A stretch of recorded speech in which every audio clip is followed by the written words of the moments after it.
Olá, aqui novamente o canal Márcia Heloísa em Conte História, agradecendo a todos aqueles que venham assistir o vídeo de hoje, né? Essa live bacana que a gente vai fazer. Eu peço a todos aqueles que acessarem esta live que se inscrevam no meu canal, no YouTube, Márcia Heloísa em Conte Sua História. Coloquem likes nos vídeos e compartilhem com os amigos. Também peço a vocês que sejam meus seguidores aqui no Instagram. Não é um nome bonito, seguidores, mas enfim, é aquele com o qual nós contamos. Hoje tem um barulhinho grande aqui, né? Porque é o horário do rush e realmente de vez em quando vocês vão escutar um barulho assim de automóveis. Eu hoje tenho uma convidada muito especial, que como ela contou lá no Facebook, quando ela divulgou a live, que nós fomos colegas de trabalho por mais de 20 anos e nós fomos contratadas no mesmo dia no Liceu Santista. Então eu sempre lembro disso, porque nós temos o mesmo nome e iniciamos a nossa carreira ali naquela escola memorável ao mesmo tempo. A nossa convidada é a Márcia Claro. A Márcia, ela é uma professora de inglês de origem, empreendedora educacional, iniciou com uma escola de educação infantil, e hoje atua com o Complexo Ômega, muito importante na Baixada Santista. A Márcia é formada pela Unisantos, ela possui MBA em Gestão Educacional pela Anhembi Morumbi, em Gestão de Institucionais Educacionais em Assunción. A Márcia é escritora, tendo publicado o famoso livro Osório e Onofre, Os Iguais e os Diferentes, a partir do qual ela preparou material pedagógico. E ela produz palestras e formação de professores para incentivar a leitura e a literatura infantil. A Márcia também trabalha com o projeto Pleno para escolas do Brasil. Ela é uma pessoa importantíssima, já teve programa, não sei se ainda está em ação, mas ela teve um programa muito bacana na televisão, com entrevistas com professores. E ela é uma inspiração para muitos, né? Que ela foi construindo a sua carreira com muita coragem e com muita competência. Agora eu vou convidar a Márcia para participar conosco, ao vivo e visualizada.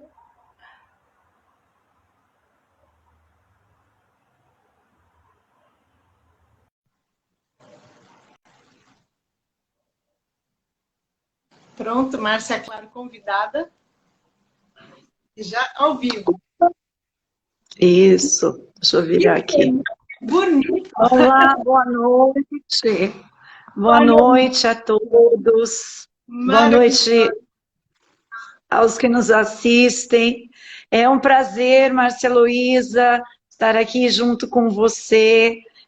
Ouvi você falando de mim, mas gostaria de estar retribuindo, porque a inspiração é muito grande pelo seu trabalho, sempre muito dedicada, aqui quanto pertencente ao grupo, né, da Unisantos. E é um prazer estar com vocês, né, aqui nessa live. Agradeço a todos. Estou vendo aí alguns amigos, algumas pessoas que compartilham dos mesmos ideais, e distantes como a Neandra. E é um prazer poder conversar com vocês um pouco sobre educação. Estou aqui à disposição e sentindo-me muito feliz, né, por uma trajetória como essa de mais de 40 anos. Eu me dedico à educação fielmente por mais de 40 anos. E se permitir é o que me faz feliz, é o que me traz serenidade à minha vida, e eu pretendo aí continuar por uns longos anos a mais aí pela frente. Que maravilha de introdução, Márcia. Para mim é uma grande honra. Eu sei muito bem da importância que você tem na Baixada Santista, que você construiu degrau a degrau, passo a passo.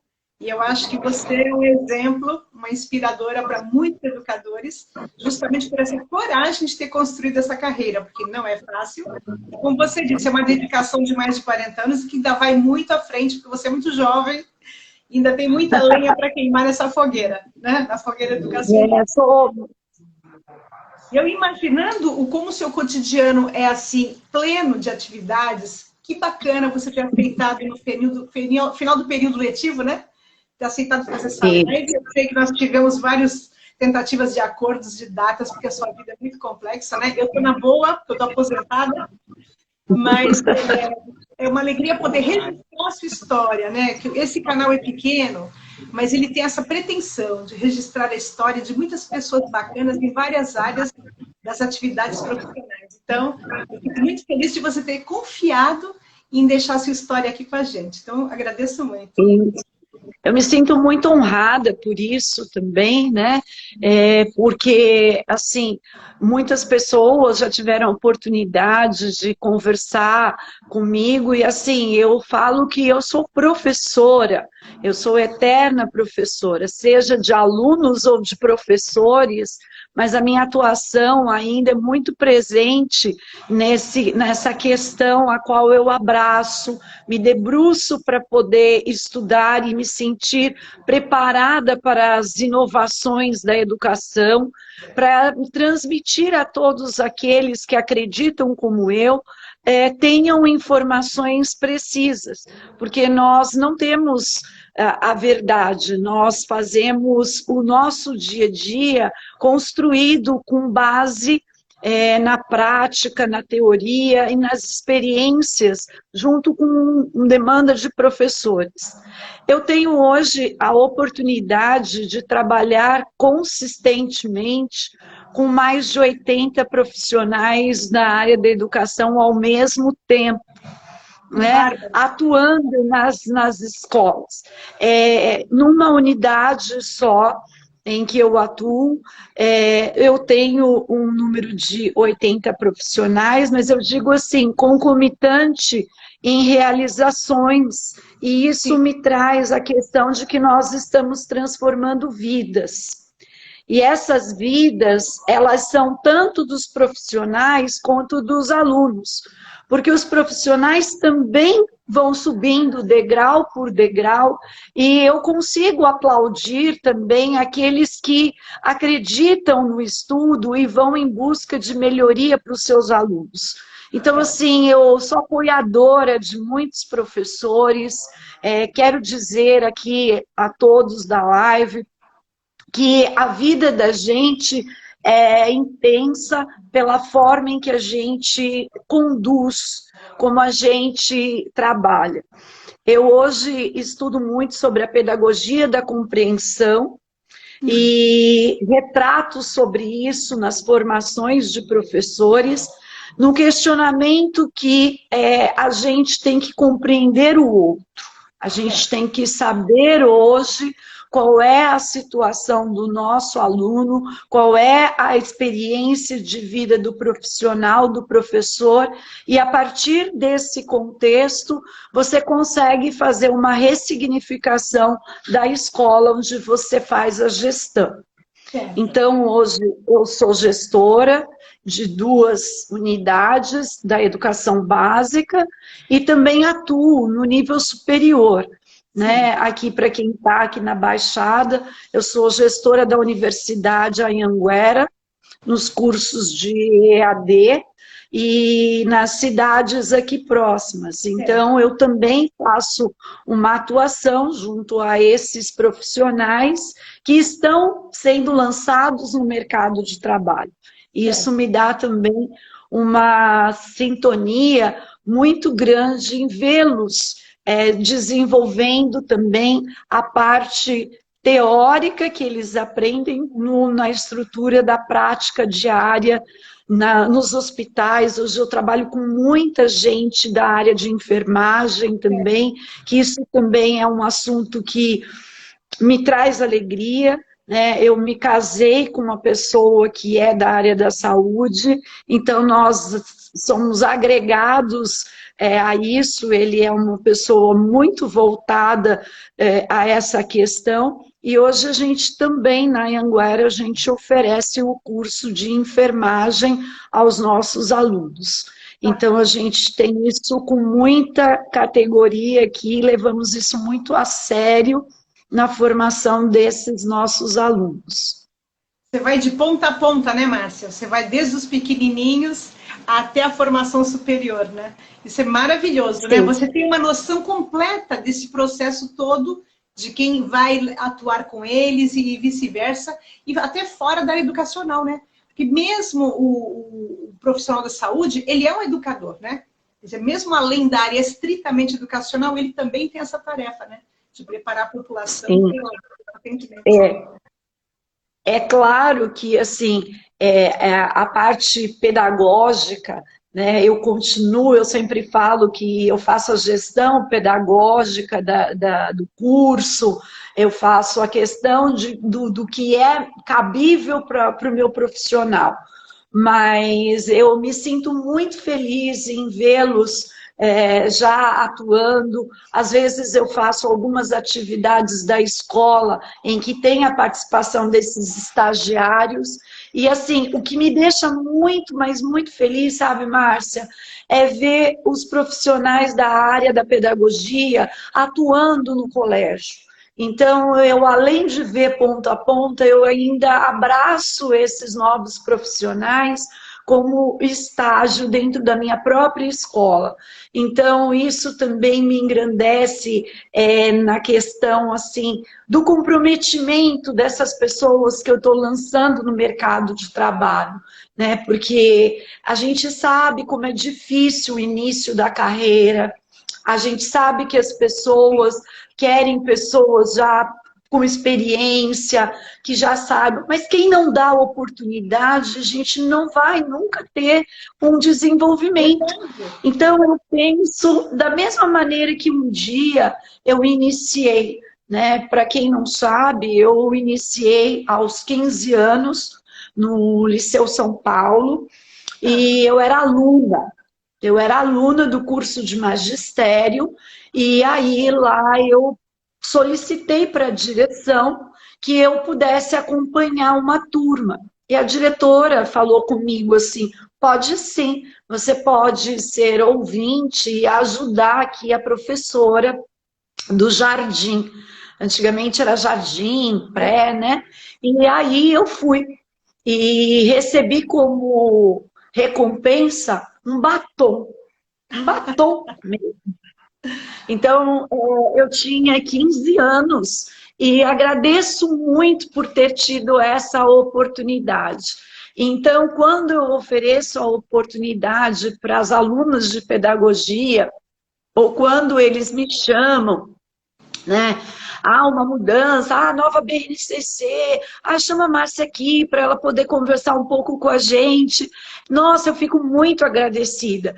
Apesar de que eles vão para o mercado, têm as suas diferenças, as suas situações lá, mas é muito engrandecedor a gente por ser colaborativo, né, Márcia? Eu acho que essa função da gente enquanto educador é permitir o desenvolvimento do outro, é permitir que ele cresça profissionalmente. Então, eu falo com muita satisfação sobre isso, né? Que eu fico lá aplaudindo, que bom que você veio para poder aprender e aqui compartilhar com a gente a sua experiência também. Então, essa troca, ela é significativa dentro da escola. Quer dizer, tem um sabor especial a gente saber que a gente não cresce sozinho, né? Porque na medida em que eles crescem, a gente cresce mais ainda, né? Quer dizer, quem faz pelo outro, muitas vezes sente até mais alegria e satisfação do que aquele que recebe, né? E é tão bom quando a gente é estagiário entrar numa escola que abre os braços pra gente, né? Nos recebe com carinho. Nós somos estagiários e sabemos que nem sempre é assim, né? Exatamente. Assim, eu falo isso porque eu acho que é um privilégio que eu tenho hoje, posso dizer assim, até me emociono de falar, porque assim, não foi fácil, não foi fácil, eu não tive vitórias o tempo inteiro, né? Eu muitas vezes atuei como professora, precisava fazer uma jornada tripla para poder garantir a estrutura da minha escola, com poucos alunos, mas a persistência nesse trabalho me trouxe a certeza de que o sucesso só estava mais ali na frente. Eu tinha que ter um pouco mais de paciência e compreensão no que eu estava atravessando, né? Naquele túnel escuro, para saber onde eu ia sair do outro lado. Claro, quero deixar aqui para vocês e para todas as pessoas, eu não fiz nada sozinha. Eu não sou sozinha e eu não carrego tudo isso sozinha, né? É uma construção. Eu tenho pessoas que trabalham comigo ao meu lado há mais de 20 anos, que fizeram a sua formação profissional, cresceram também para estar ao meu lado, né? Hoje eu tenho uma equipe de 10 pedagogas que atuam numa equipe pedagógica e olham para todos os segmentos da escola, né? É um caminho, como você disse, de 1 até 80 anos, 70 anos. Então, são muitos profissionais que caminham lado a lado comigo, né? Então, nesse desenvolvimento, muitas pessoas vieram no meu barco, né? Vieram junto comigo e estão aí construindo suas vidas também, né? A vida pessoal, vi nascer filhos, vi construção de famílias, e isso porque 40 anos é um período extenso, né? Então, é uma carreira que se deu, e aí eu tenho que... Deu um deusinho no nosso Instagram. Sozinha. Né? Sozinha não é possível. Não é possível, né? Aquela história que a gente fala, sozinho a gente vai devagar e com muitos a gente vai mais longe, é muito verdadeira. É muito verdadeira. Então, é assim, o meu sucesso é resultado da equipe de trabalho, da atuação das pessoas, da dedicação, e isso é que faz a grande diferença, né? E na medida em que você faz isso com o coração e com toda essa verdade, as pessoas também que embarcam, né, que entram no seu barco para caminhar com você nessa história de mais de 20 anos, elas também acabam que são contagiadas, né? Elas são inspiradas também por esse comprometimento e acabam entrando nessa mesma vibe, né? E trabalhando no mesmo ritmo que você, né? Isso é bacana, né? Como se você estivesse se auto-formando, um formando o outro, um colaborando com o outro para o crescimento. Porque na medida em que você cresceu, toda essa gente também cresceu, né? Eu sempre pensava nisso. Conforme o liceu ia se reestruturando e crescendo, eu, na minha simplicidade, estava construindo a minha vida também. Quer dizer assim, aquele pouco que eu consegui construir na vida foi graças ao meu trabalho naquela escola. Eu imagino que a sua escola é a mesma coisa, né? Exatamente. E aí eu penso um pouquinho mais, né, Márcia? Porque, assim, a minha primeira formação, ela foi letras. Então, assim, a gente tinha aquela coisa na cabeça de que eu iria me tornar escritora e que ia fazer isso, ia acontecer. Só que a vida, ela não permite só isso, né? Porque também você tem que ter o sustento. E eu tive que guardar um sonho por muitos anos, né? E aí, quando eu fiz 50 e poucos anos, 50 e poucos, aí a gente conversando aqui em casa, meu marido falou, olha, a gente já pode pensar em colocar aquele sonho que ficou guardado na caixinha e vamos resgatar um pouco dessa Márcia escritora. Eu já escrevia para algumas revistas, né? Tem umas pessoas aqui que estão na live aqui que já me acompanham, eu já escrevi antigamente, tinha revistas pedagógicas, né, que eram levadas para as escolas, então eu participava das colunas das revistas, escrevendo para professores. E aí eu me tornei palestrante, né, e essa minha vivência toda pelo Brasil, conhecendo as dificuldades das regiões, eu fui pensando assim, puxa vida, eu queria deixar um legado aí diferente para as crianças. Eu queria deixar alguma coisa que fizesse algo diferente dentro da escola. E aí eu me inspirei nos sapatos, nos caminhos que os sapatos percorrem na vida das pessoas, né? Porque são eles que fazem o caminhar, são eles que estão ali andando e crescendo, né? Alguns ficam velhos, alguns mais novos. E aí a gente fez uma inspiração em cima do pé esquerdo e do pé direito. Então, o Osório e o Onofre é um pé com uma personalidade e o outro com outra personalidade. Então, por mais que a gente olhe para os nossos pés e encontre um par, né, olhando de cima para baixo como iguais, eles têm características diferentes. E assim somos nós. Somos nós, as pessoas, somos os gêmeos são assim, os nossos alunos, os nossos filhos, os irmãos, não há uma comparação. Os iguais são diferentes. Eles são iguais por fora, mas eles são diferentes por dentro. E aí a gente tem a música, eu criei toda uma conspiração, vamos dizer assim, na linha pedagógica, para que o trabalho não fosse simplesmente reduzido ao fator lúdico, mas que tivesse também o desenvolvimento das habilidades e competências socioemocionais no livro infantil. Então, o meu percurso me levou a desenvolver mais sobre isso, a necessidade do que a gente vive hoje dentro das escolas com os alunos vai muito além do desenvolvimento cognitivo.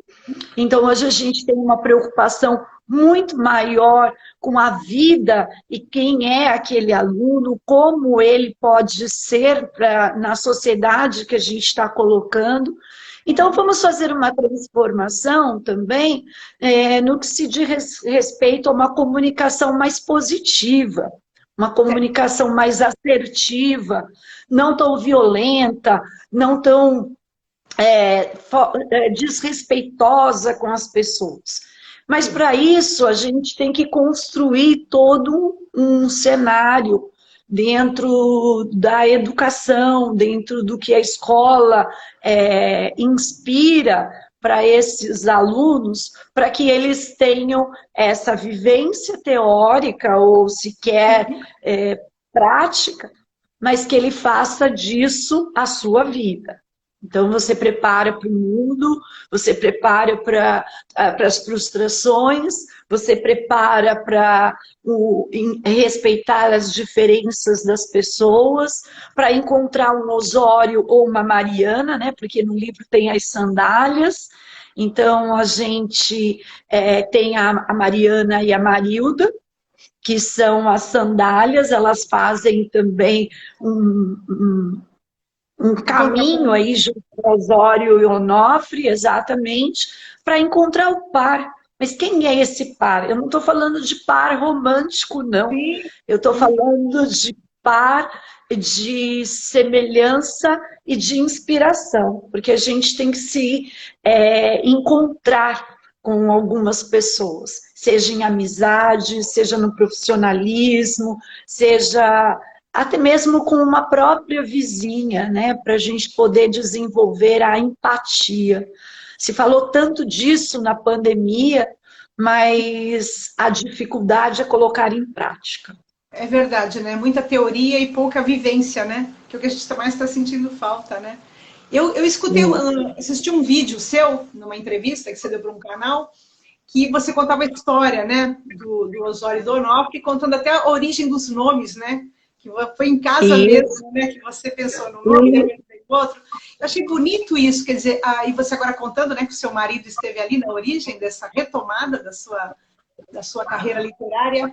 Quer dizer, o que é essa coisa, né, que imbrica a vida pessoal, a vida de trabalho, uma vida una, que não é aquela divisão, né? Ai, fora de casa eu sou uma, em casa eu sou outra. A gente percebe na sua fala que tem uma continuidade, né?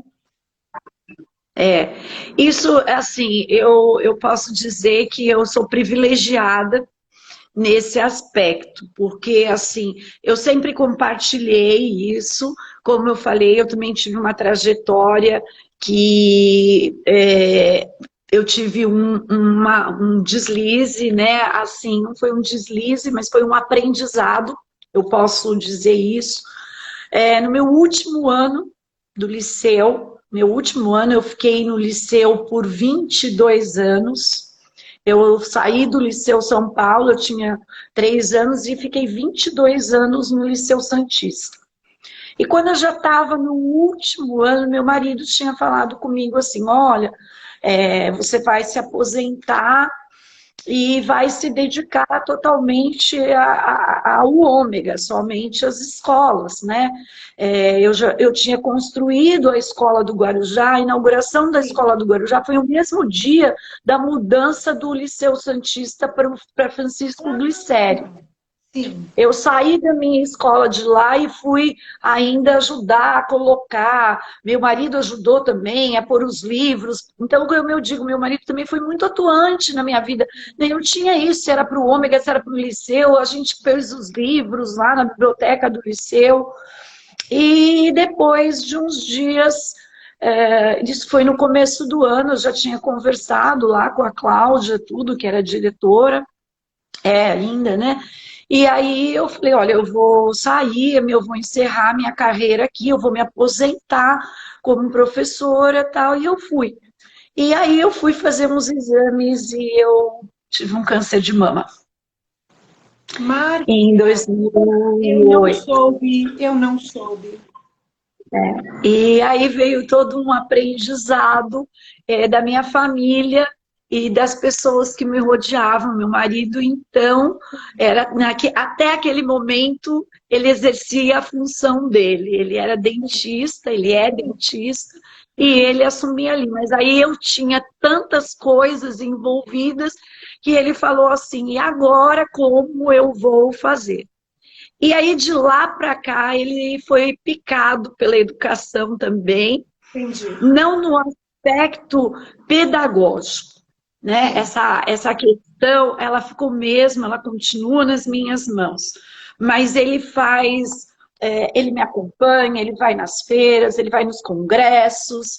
Aí a gente está com a Neandra, eu fiz mestrado em Assunção, e ele ia nas minhas aulas daqui para o mestrado, acompanhava meu grupo lá no mestrado, Que saíram as maravilha. meninas também. Então, por isso que eu falo que eu sou privilegiada nesse aspecto, né? E aí ele potencializa essa questão da escola. Ele busca as inovações tecnológicas, a estrutura, porque senão eu também não daria conta de tudo isso. Por isso eu falo para vocês, eu não sou sozinha, eu não sou ninguém. Exatamente. Eu tenho todo um aparato por trás e esse surgimento aconteceu, né? Eu fiquei por 5 anos em análise, tomando por via oral, medicamento, fiz cirurgia e tudo mais, e fiquei recuperada disso, mas ele foi um aprendizado para várias pessoas. E para mim também foi um aprendizado, porque eu também fiz a permissão de que outras pessoas se desenvolvessem, porque as oportunidades foram necessárias. Sim. Né? Eu preciso delegar. Sim, porque eu acho que a gente acredita que só a gente sabe fazer, é só a gente, só a gente. E aí, quando vem uma situação dessa, você começa a enxergar um pouco mais das lentes que você possui. Você permite enxergar com os olhos dos outros, você permite que o outro também opine. E aí a gente fez uma construção muito bonita, né, na escola, nesse desenvolvimento todo. Então, por isso que eu digo que teve alguns momentos assim, mas eu tenho ciência disso e falo que ele foi também, meu marido, uma pessoa muito importante, que ele falava para as pessoas assim, eu chegava na escola, que eu ia trabalhar todos os dias, e as pessoas choravam ao me ver. Sim. E aí E aí ele falava assim, olha, se vocês chorarem, eu vou falar para ela não vir mais. Porque ela tem força e tem energia suficiente para a gente poder continuar aqui. Mas se vocês estão chorando, vocês estão com pena, vocês estão retratando o quê em relação a isso tudo, né?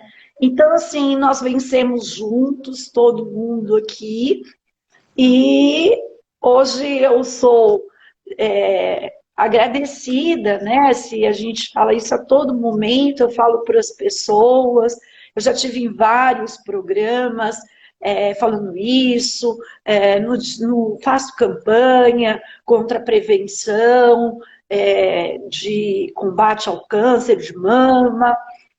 Então, assim, é uma trajetória que me leva, e quem estiver aqui e quiser que eu vá nas escolas para poder incentivar, motivar, né? E aí eu parti para essa questão de formação de professores, né? Uma formação que me levou para várias instituições. Eu fui contratada pelo Sebrae para poder fazer a gestão de 12 escolas de Guarulhos. Então, eu trabalhei com um grupo muito grande lá em Guarulhos para poder transmitir tudo isso que aconteceu comigo, para que outras escolas também tivessem essa mesma potência. Então, assim... É maravilhoso. Nossa, você foi muito discreta, porque realmente eu nunca ouvi falar desse percurso que você teve que passar e que você venceu, né, com a ajuda de toda essa sua equipe, de seu marido. E eu tive aqui no canal a Maristela Pires, que ela também, sim, contando a sua história. Maristela conta esse percurso dela com o câncer, né? E ela, como você também, diz desse renascimento e de quanto ela hoje se dedica a essa divulgação, para que a gente possa falar.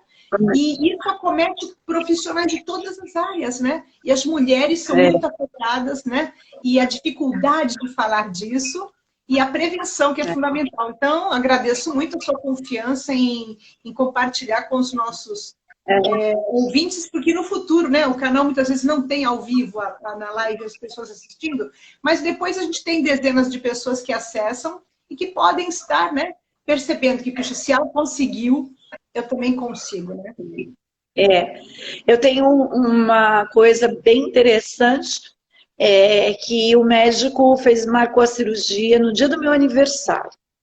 Aí, quando ele descobriu que era o dia do meu aniversário, ele falou assim, não, vamos desmarcar, vamos marcar para uma outra data. Eu falei, de jeito nenhum, eu vou ganhar o meu presente no dia do meu aniversário.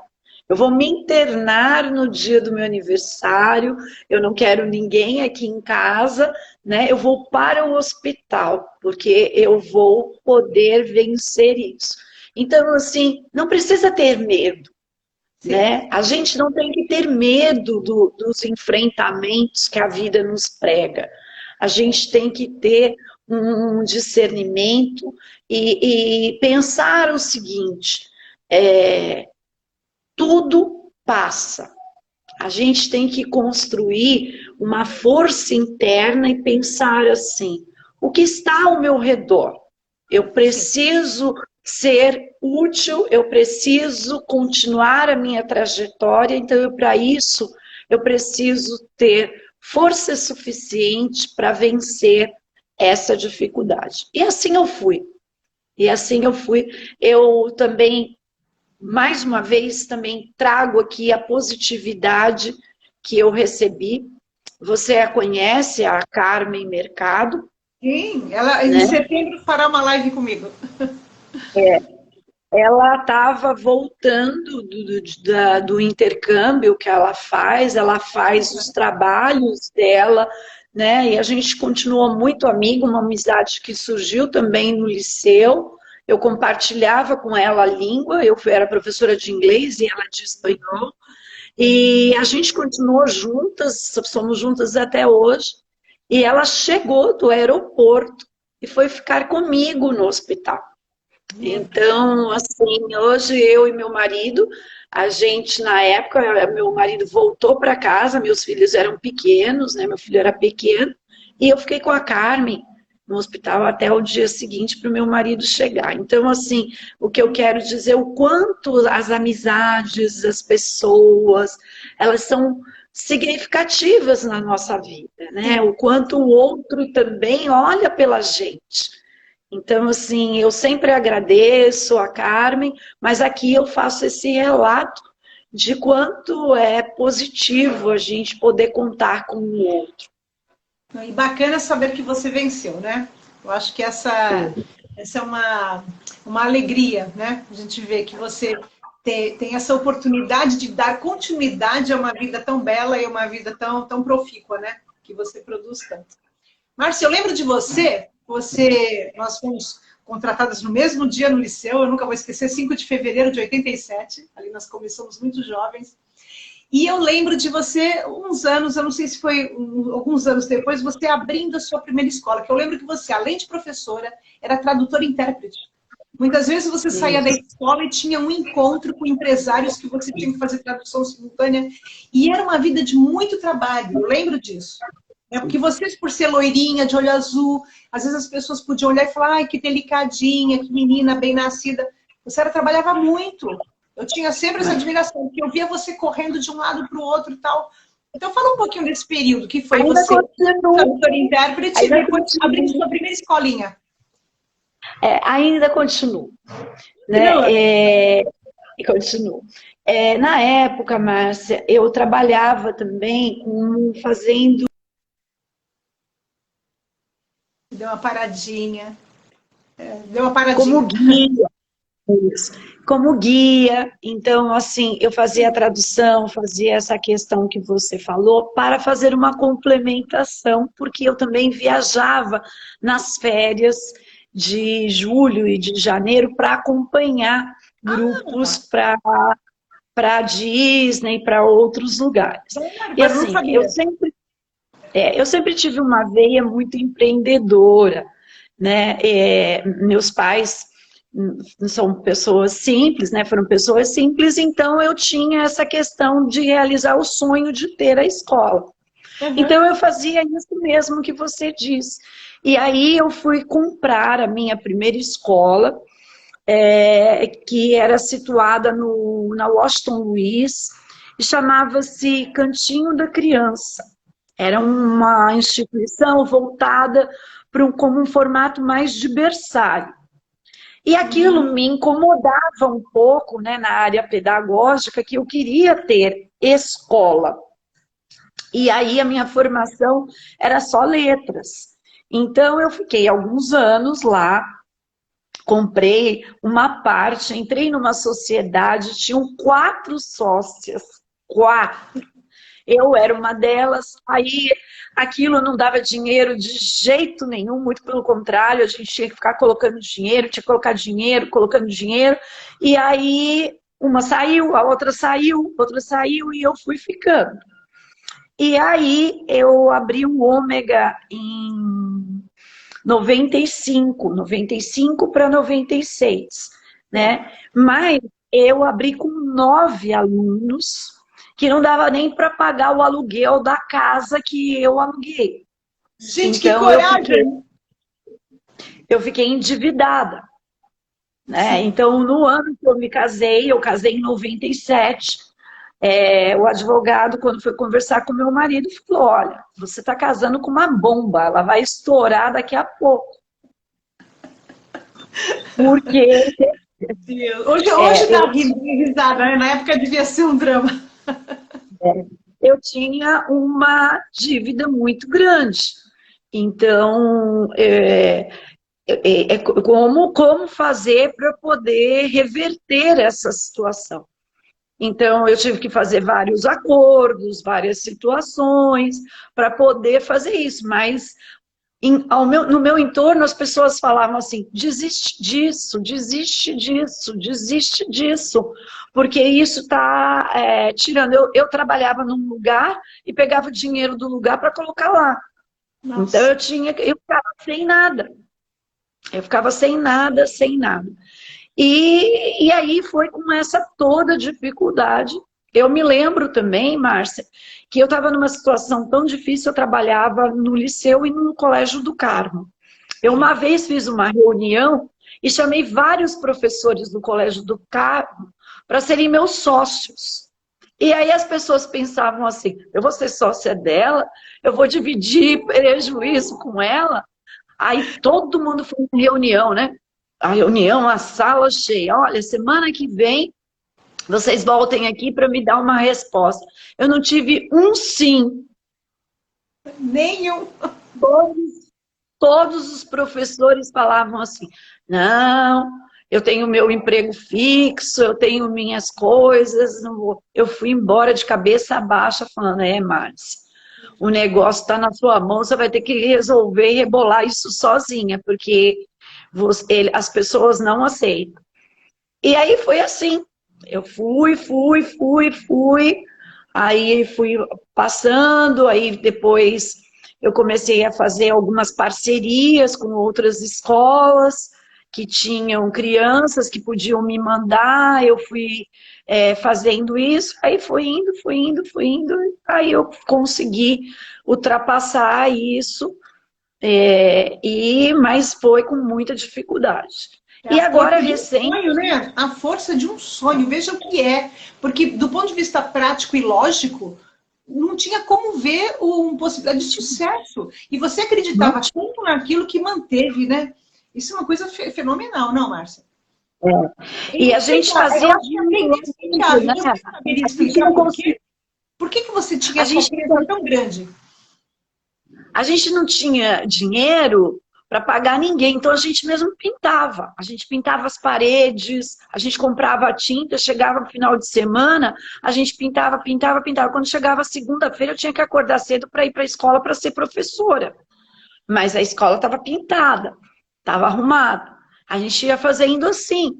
Às vezes eu sentava com algumas professoras e fazia algumas coisas, encapava algumas caixas, fazia algumas coisas, porque eu sou da época do mimeógrafo, de ficar fazendo desenho, fazendo figuras, né? Então, assim, eu passei por todos esses obstáculos. Olha, Márcia, respondendo aí a sua pergunta, é assim, a gente não deve desistir dos nossos sonhos. O que eu posso dizer para você é que eu não desisti, né? Eu acho que a gente sonhar é a gente acreditar na gente mesmo. Então, eu ainda tenho outros sonhos, Claro. eu ainda tenho outras situações, assim como quem está ouvindo a gente também tem, né? É isso que nos move, o sonho da gente nos move. Então, eu quero também transmitir aqui, deixar isso claro para todos que estão nos assistindo e dizer isso para as pessoas. Que bom que deu certo. Tem muita gente que começou como eu e que parou no meio do caminho. Quem mora aqui em Santos sabe quantas escolas fecharam, Verdade. Né? E a gente eram escolas com grandes potenciais, professores muito qualificados, mas que precisava de alguma coisa internamente para poder dar sustentabilidade. Verdade. E eu olhava aquilo, aquele cenário, e pensava assim, não, eu vou persistir aqui. Eu não vou me tornar mais uma na lista lá dos que não conseguiu vencer essa etapa. E agora, recentemente, essa preocupação voltou na pandemia. Durante a pandemia. Né? Durante a pandemia, a gente viveu um cenário, nós mantenedores, de muita união, mas a gente pensava assim, o que vai ser da gente? Porque assim, eu tinha um número de alunos num dia e no outro dia eu tinha um número reduzido de alunos e menos pagantes. Porque cada um vivia uma situação, então você não sabia o que ia acontecer. Então eu imagino para aqueles que estavam ultrapassando a pandemia no início das suas condições de formação, porque eu falo mais uma vez, hoje eu já estou num outro momento. Sim. Mas, e mesmo assim, eu fui abalada, assim como todas as pessoas, né? Mas eu imagino aqueles que estavam ainda, eu conheci gente, nós formamos grupos de WhatsApp, um para ajudar o outro, o que você está precisando na sua escola, e eu via gente falando assim, gente, eu abri minha escola tem 6 meses, como é que eu vou conseguir vencer isso? Né? E aí a gente tinha um grupo, até do grupo de desapego, as pessoas vendiam as coisas da escola para poder pagar salário de funcionário. Uns compravam entre mantenedores, né? Os mantenedores. Então, assim, a gente passou esse momento muito crítico, uma instabilidade muito forte, e talvez quem está atuando na sala de aula não consiga perceber o que foi a vida do gestor durante Sim. uma pandemia. A gente não sabia se ia dar certo online, se isso era a melhor medida. Eu fiz o seguinte, a primeira coisa, eu não coloquei as aulas no tempo integral. Certo. Eu não coloquei. Que a pessoa, por exemplo, a grade que uma criança fica 4, 5 horas na escola, ela no online no mesmo tempo de aula. Eu fiz uma redução muito significativa. No início, eu fui muito questionada. Muitos pais. Eu pago por tantas horas, e você está me dando 1 hora, isso, tal. Aí eu dei férias. Fiz uma férias antecipada e falei assim, não, eu vou pensar melhor em relação a isso. Vou pensar melhor. E tomei uma decisão. Eu vou continuar com um horário reduzido. Que gostem, que não gostem. Eu desbravei isso e eu olhava todas as outras escolas, os outros mantenedores, todo mundo. Não, eu faço a manhã inteira, não. E eu entrava nas aulas. Eu entrava no online nas aulas para acompanhar o que estava acontecendo. Sim. E só que as pessoas não imaginavam que seriam 2 anos. Verdade. Nós imaginamos que eram 2, 3 meses, no máximo 4. Então, e aí eu tive eu posso dizer que, no meu ponto de vista, uma visão. Depois as pessoas acabaram me agradecendo, os pais. O meu pensamento, Márcia, naquela decisão de fazer um horário reduzido, foi pensando nas famílias. Sim. Como que seria a vida das pessoas com uma criança sentada num computador 4, 5 horas por dia, sendo que o pai tinha que trabalhar, fazer isso? Que produtividade teria aquela criança num aspecto muito diferente do que era a rotina de casa, né? Compartilhar equipamentos, todas as famílias tinham equipamentos eletrônicos para o pai ter um, a mãe ter outro, o filho ter outro. Como que era isso? Né? Então vamos dividir da família, né? Você não teve o olhar só da gestora, mas de uma mãe também que tem filhos, que tem uma vida comum, né? E aí eu comecei a fazer live com os pais. Eu comecei a explicar o sentido do que eu pensava. Eu transmitia passo a passo para esses pais, deixa eu colocar aqui, transmitia para eles falando assim, olha, eu estou fazendo isso, por isso. Aí eles começaram a enxergar que esse modelo fazia sentido, né? Talvez outras pessoas acreditem e tenham feito de outra forma. Eu não estou falando que o modelo que eu fiz é o mais correto, não existiu. Certo. Deu uma travadinha aqui, já volta.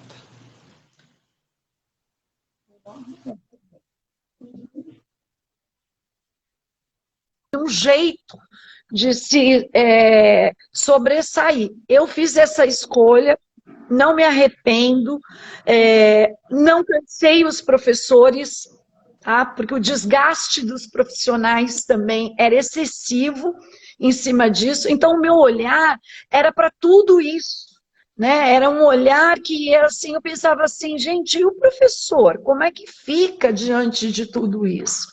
Sim. Então, aí eu comecei a entrar nas lives, eu ia nas turmas, e aí eu tinha essa vivência junto, e eu falava, não, cada vez mais eu acho que está certo isso. Sim. No começo, eu quero dizer que eu fui corajosa. Sim. Eu fui corajosa porque, assim, os pais não aceitavam de jeito nenhum, né? Vem aquela história da quantidade, né? Sim, não a qualidade. Que prevalece, e eu fiz a ponderação para a qualidade do professor, a qualidade de tempo do meu aluno, a qualidade do que era transmitido, mas, Márcia, eles ficavam somente 1 hora, sim, tinha horários alternativos. Outra coisa que eu também fiz, não era todo dia no mesmo horário. Eram horários alternativos, porque a família queria, tinha um médico, tinha isso, então não podia assistir porque tinha isso para fazer. Então tinha várias opções de horário para fazer, né? E todas essas, como a gente tinha esse recurso também do YouTube, gravava e quem não conseguisse assistir tinha depois a chance de ir lá e rever o que a escola tinha feito. Então, assim, eu não fiz isso sozinha, no mesmo grupo que eu tinha dos mantenedores, eu colocava, só que aí eu era a louca da inovação, vamos dizer assim. Não, eu não vou fazer isso, não, eu não vou fazer isso. Imagina, o meu pai não vai aceitar isso nunca. Não, eu não vou fazer. Eu falei, tudo bem, cada um escolhe, né, o que está aí. E assim, não foi por isso que eu perdi aluno, muito pelo contrário, a gente voltou depois do pós-pandemia, e eu estou sempre muito na linha de frente. Eu fiz uma escola de pais online, então eu conversava semanalmente com os meus pais dos alunos, eu dava o feedback para eles do que estava acontecendo na casa deles. E aí foi isso, eu também tive que segurar muito as pontas da minha equipe, eu tive perdas de mães, de profissionais que na escola, muitos perderam os pais, as professoras perderam os pais, e graças a Deus eu não tive Covid, então eu ia para a escola, eu atuava na linha de frente junto com a equipe, mas eu tive também alunos com perda de pais, de Covid. Enfim, eu acho que essa história, ela é uma história que todo mundo tem história, né? Todo mundo teve história dentro do seu profissionalismo e da sua vida pessoal. A Covid nos trouxe um significado para a vida que é indescritível. Eu só posso dizer para as pessoas que a gente não previa, não tinha a dimensão do que isso ia causar. E digo mais, a gente ainda está colhendo os cacos disso e nós vamos ainda colher por muito tempo. Porque o reflexo do emocional é extremamente difícil para os alunos, né? Nós estamos aí enfrentando o retorno das aulas presenciais, provas, tudo isso foi por água abaixo no modelo que a gente estava desenvolvendo. Então, para reconquistar isso, refazer isso, agora a gente tem que ressignificar. A gente tem que... A escola vai ter que mudar, né, Márcia? A escola tem que mudar. Eu acho que a gente vai resgatar muita coisa ali no final do século XIX, sabe? Muitas ideias do início do século XX que nunca foram postas em prática por falta de coragem, das estruturas, né, educacionais, eu acho que vai acontecer alguma coisa aí que alguém vai ter que ter coragem de fazer. Me parece que você tem essa coragem, né, para inovar.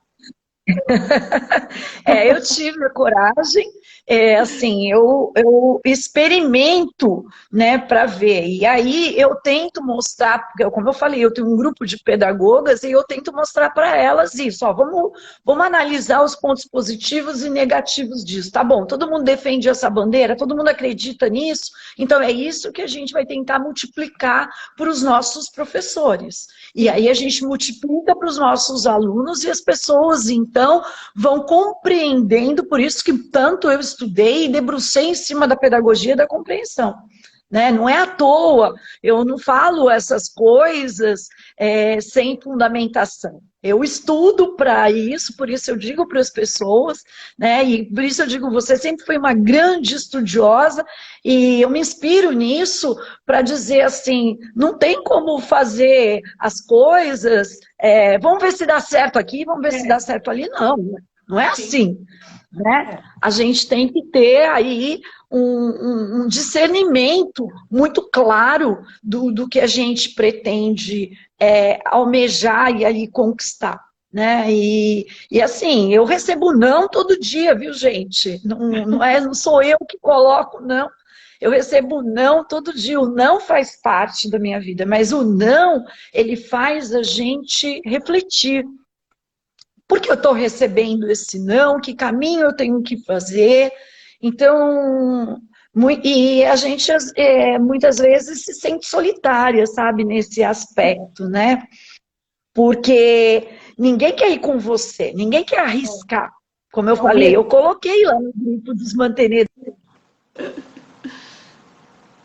Deve ter uma paradinha. O risco é muito grande. O risco é grande de arriscar, e aí as pessoas não querem. Enfim. A escola pública tem dificuldade, porque a estrutura ela vai se autorreproduzindo, né? Então, mesmo quem entra para inovar, eu lembro quando o Paulo Freire, em São Paulo, foi secretário de Educação, ele não aguentou 2 anos. Ele teve que sair, chamar alguém para o lugar dele, né? Chamar uma sacerdote, porque ele não conseguia fazer as pessoas embarcarem no sonho dele, né? Foi muito difícil, mal interpretado. E eu penso que no caso da escola privada é mais difícil ainda. Porque o da escola pública você está pagando imposto. Mas na escola privada, além do imposto, você sabe que paga mensalidade. Às vezes, a comunidade se sente meio que coordenando a escola. Determinando os caminhos. Sendo que ela está comprando, na verdade, é um sonho, é um ideal, é uma proposta educacional. Ela não está comprando o professor. Ela está comprando uma proposta educacional, né? E a gente tem um universo muito grande, né, Márcia? Assim, eu lembro que na nossa época, né, a gente está com a Maria Rita aí junto com a gente, também agora na live, que também era da nossa mesma época lá do liceu, é um prazer, uma grande amiga também. A gente tinha um trabalho que a gente tinha um desenvolvimento e a gente conhecia as famílias e sabia tudo o que acontecia na vida das famílias. Hoje, o universo das famílias, ele é extenso. Ele vai de filho para madrasta, para primeiro marido, para o segundo, para o terceiro, para o namorado, para esse, para aquele. A constituição onde o nosso aluno está inserido, ela é muito ampla. E ali tem muitas pessoas nessa constituição. Né? Então, são informações diferenciadas dessas pessoas. Por isso que o Osório e o Onofre, eles retratam muito o que a criança sente. Né? Eles têm uma experimentação com a criança do que é o real da vida dela, a experiência de vida dele, dos sapatos, com a vida do aluno, com a vida da criança que está lendo. Então, assim, as crianças se encantam. Eu vou aqui revelar para vocês que eu nunca imaginei que eu teria personagens que tinham tanta representatividade para as crianças. As crianças amam os sapatos. E dali para frente eu comecei a falar que eles são sapatos especiais. Porque as crianças falam para mim assim, quando eu vou nas escolas para fazer a tarde de autógrafos, aqui em Santos eu já fui em várias, né? Eu já tive a oportunidade de ir em várias escolas. Eu faço a formação dos professores inicialmente para poder trabalhar com o livro, para poder, hoje eu escrevo, né, para isso, e eu uso essa temática. Ler para aprender e aprender para ler, no mundo imaginário. E então eu faço primeiro a formação dos professores, para eles conseguirem entender, trabalho com os poemas de Manuel de Barros, faço musicalização, interpretação, né, da literatura mesmo. Eu não falo que é literatura infantil, eu falo que é literatura para crianças, né, porque eu não falo que ela é infantil, eu falo que ela é para crianças. Sim. E porque existe uma coisa que quem são crianças? Eu posso ler e me tornar uma criança. Sim, como a Manuel Isso, exatamente. Então, se eu denomino que é infantil, eu estou classificando ali uma faixa etária. E não é isso. Muitos pais... Eu nunca tinha pensado nessa perspectiva, muito interessante. Então, para crianças, que criança que está pegando o livro na mão, que criança que vai interpretar o Osório e o Onofre, né? Então, primeiro eu faço esse trabalho, né? E depois, quando o livro chega na mão das crianças, a escola escolhe um dia para eu autografar. E aí as crianças vão ter esse diálogo comigo. Certo. E eu já fui muitas vezes surpreendida com crianças que levam caixa de sapatos decoradas. Eu tenho algumas aqui em casa. Eu tenho muitos trabalhos, mas tenho algumas. Porque elas falam assim, você pode guardar o Osório e o Onofre na casinha deles. Que bonito. Você pode proteger o Osório e o Onofre na caixinha de sapato. Eles têm uma casinha? Eles falam para mim. Eu falo, tem, porque eu levo eles, né? Hoje já existe a personalização dos sapatos. Eu vi essa fotografia. Então, o que acontece? Eu levo os sapatos para as escolas e os professores pegam o projeto pedagógico e fazem ainda uma ampliação. Sim. Eu fico encantada com que as escolas... livro, eles tecem tudo em torno. Exatamente. É um livro que serve para projeto, né? Tem algumas escolas que já fizeram, ele tem música, ele tem a coreografia, então as crianças cantam, dançam, é muito significativo.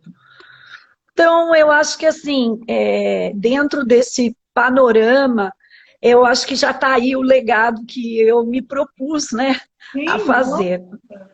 Mas é enorme, é uma coisa, assim, inacreditável. Claro, eu sabia de muitas coisas da sua vida, mas hoje você revelou, assim, elementos muito enriquecedores que a gente não tem ideia, né? Márcia, como é que entra na sua vida a educação superior com a Anhanguera?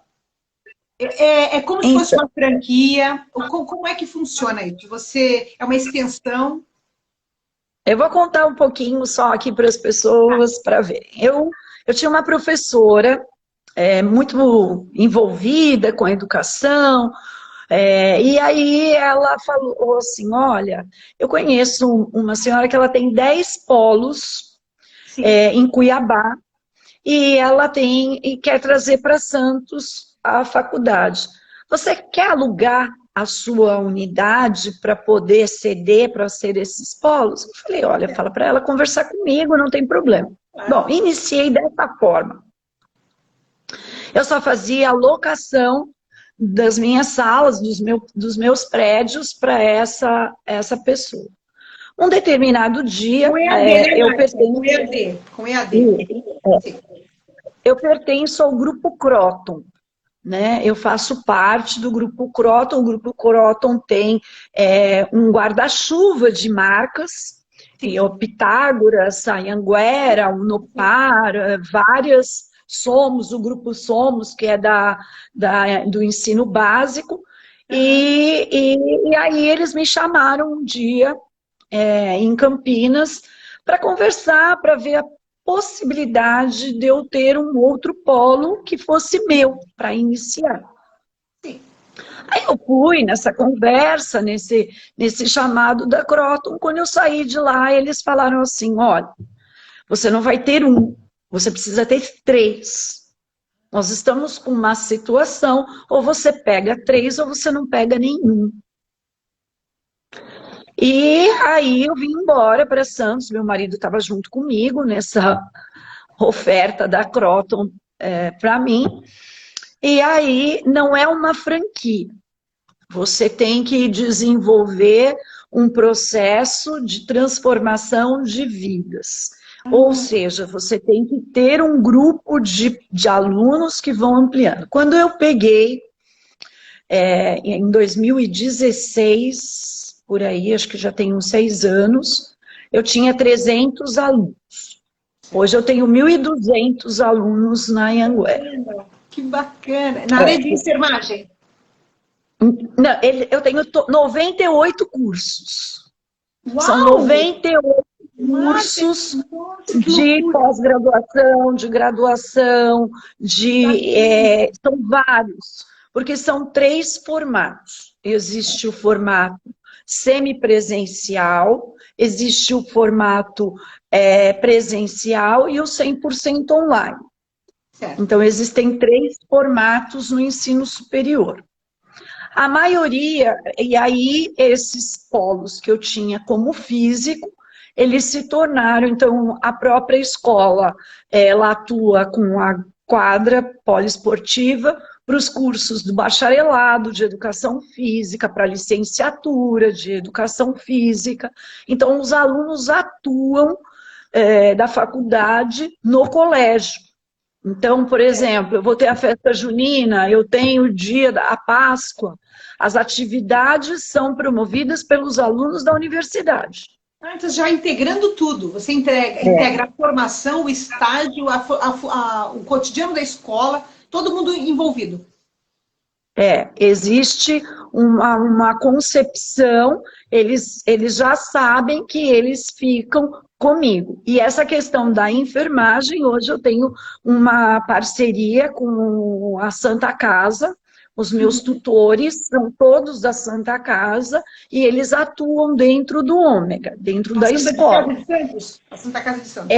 Na Santa Casa de Santos. E aí os tutores, eles são de lá, e aí tem os dias. Alguns atuam à noite, a gente tem, porque eles trabalham, alguns trabalham, né? Alguns são técnicos de enfermagem, eles trabalham de turno, né? Na jornada. Então, eu tenho em São Vicente o curso de enfermagem de manhã e em Santos à noite. Então, dependendo do que ele está, ele vai para a unidade, onde ele pode estar fazendo o compromisso. No início, eu confesso para você que eu não conhecia o mundo do EAD. E aí, como tem muitas pessoas também, que têm essa estranheza, principalmente em alguns cursos, de falar assim, eu não vou dar meu braço para quem fez um curso EAD. Tem ledo engano em cima disso. Mudou muito. Eu tenho um coordenador de curso da Anhanguera, né, que fica lá na Anhanguera, que estabelece todas as regras, todas as situações, o aluno tem que cumprir tudo aquilo. Eu falo que o EAD, ele é disciplinar. Certo. Porque quem não sabe trabalhar com a disciplina, ele não vai para frente, ele não tem ajuste ali, né? Então, assim, eu falo sinceramente para as pessoas, eu já fui chamada aqui em Santos em várias entrevistas de rádio, e eles me perguntam isso. Olha, você é corajosa, tem um curso de enfermagem no EAD, eu falo, eu só estou qualificando 90% dos meus alunos já atuam na área. Sim, não, e até porque no estágio é que meu filho faz técnico em enfermagem. E a gente vê isso, ele tem a parte teórica, mas é no hospital, é na UBS, é ali que realmente ele aprende na prática a aplicação daquilo que ele aprendeu na sala de aula. É um curso extremamente vivo. São 5 anos igual ao presencial, Sim. e ele tem todas as etapas para poder fazer. Né? Ele tem todas as etapas, a questão da carga horária, o MEC não faz aprovação de curso EAD se não tiver todo aquele embasamento, o aluno tem que concluir tudo aquilo, por isso que eu falo que é disciplinar. Existe muita reprovação, as pessoas não sabem como que é, existe muita reprovação, porque o aluno ele entra e ele acha que ele vai ser de um jeito, e ele não consegue levar. O curso de enfermagem, ele é semipresencial. Você tem que fazer toda a disciplina regular no presencial, acompanhada da tutora. Os laboratórios hoje, eles são todos digitais. Eu já fui nas aulas, eu sei como que aparece a célula lá, aparece as coisas. Os alunos têm os computadores para poder fazer a identificação.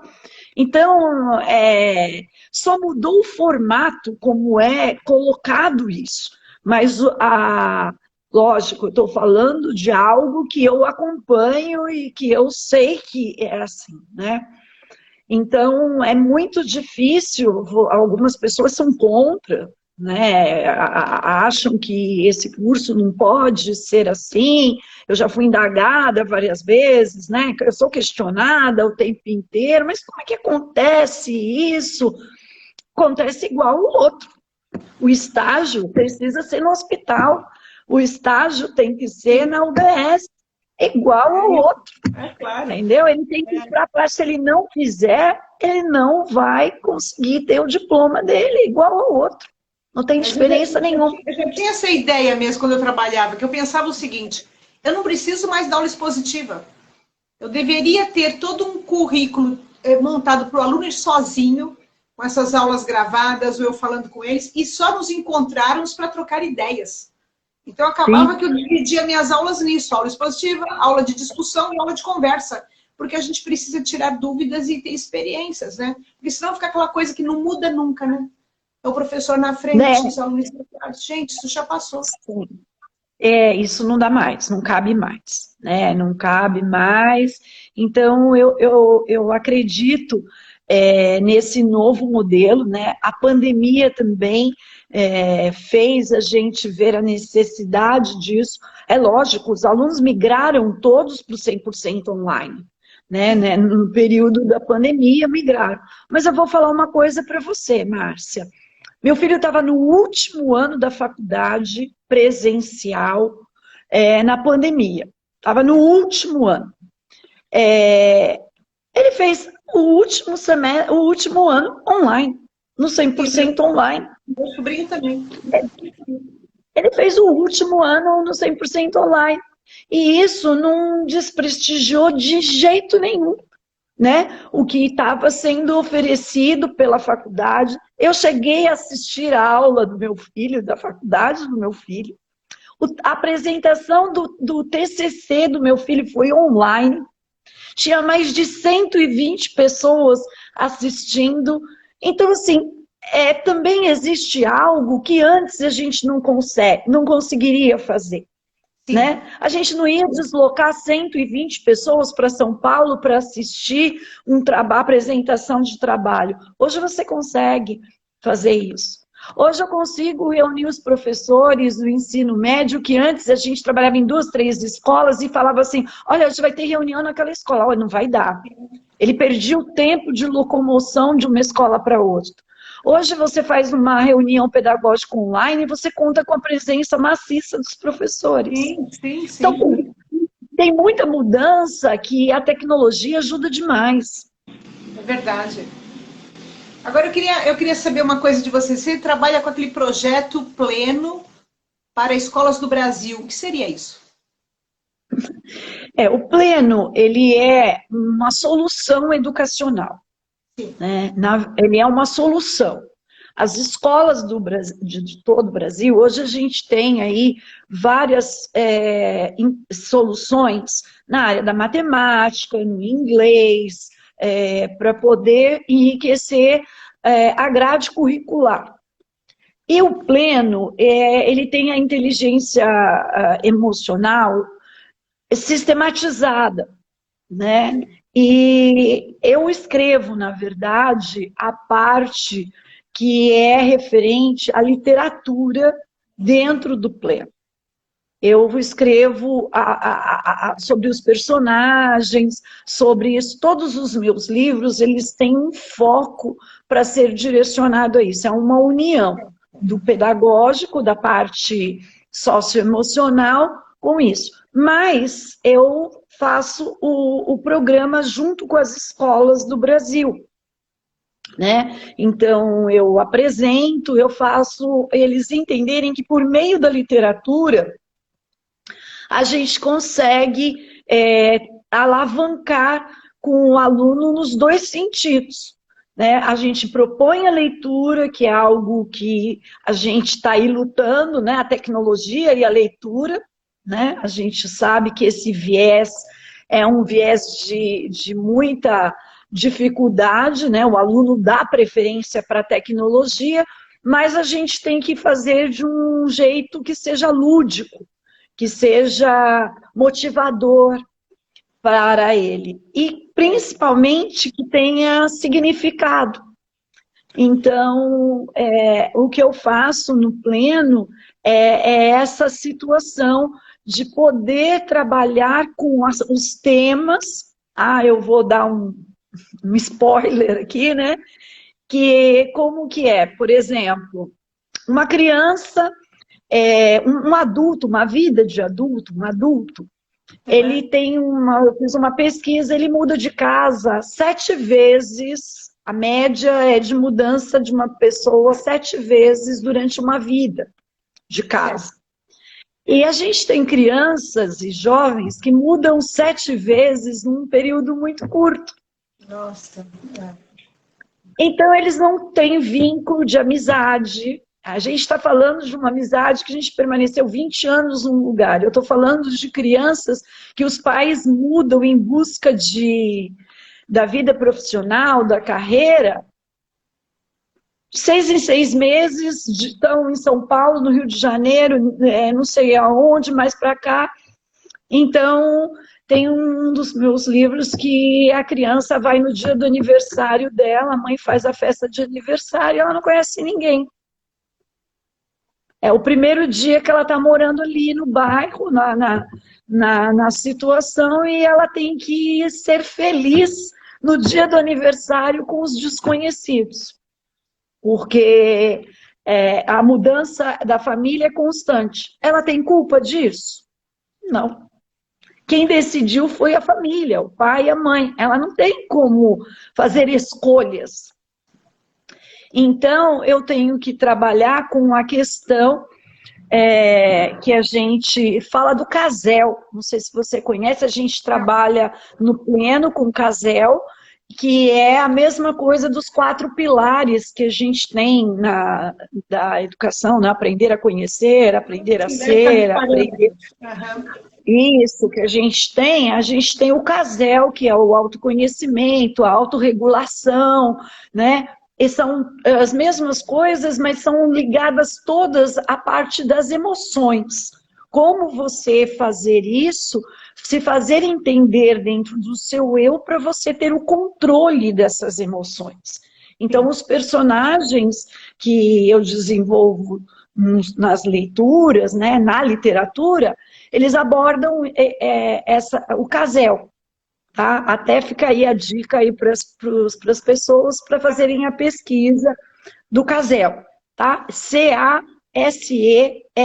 Ele foi constituído nos Estados Unidos por alguns profissionais e ele trabalha o desenvolvimento das emoções para as crianças.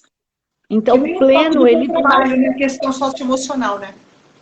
Isso. O Pleno, ele segue essa linha, né? E aí existe toda uma constituição desses personagens. Então, eu acompanho. Vocês levam para as escolas? Eu acompanho o grupo, né? Eu acompanho o programa pleno, existem várias pessoas. Amanhã eu tenho um dia inteiro pleno, a gente fala que é assim, amanhã eu tenho um trabalho. Todo mundo entrando em férias e você trabalhando amanhã? Eu faço a formação da plenitude de outras pessoas nessa mesma linha que eu tenho. Eu vou multiplicando para outras pessoas. Eu penso que só eu sozinha, como eu falei no início, eu não consigo atingir tantas pessoas.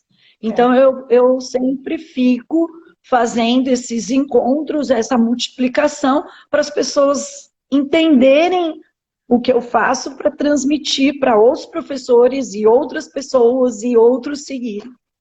É isso. Maravilhoso. Márcia, eu lembro de assistir alguns programas seus na televisão, que você entrega. Eu não sei se você ainda faz esse programa, mas eu me lembro de assistir, não sei se era a TV Santa Cecília, eu não me lembro. Isso é. E era com professores que traziam projetos, tinham feito alguma coisa diferente. Conta um pouquinho daquele período para a gente. É um programa, a TV, a gente precisa de patrocinador. Sim.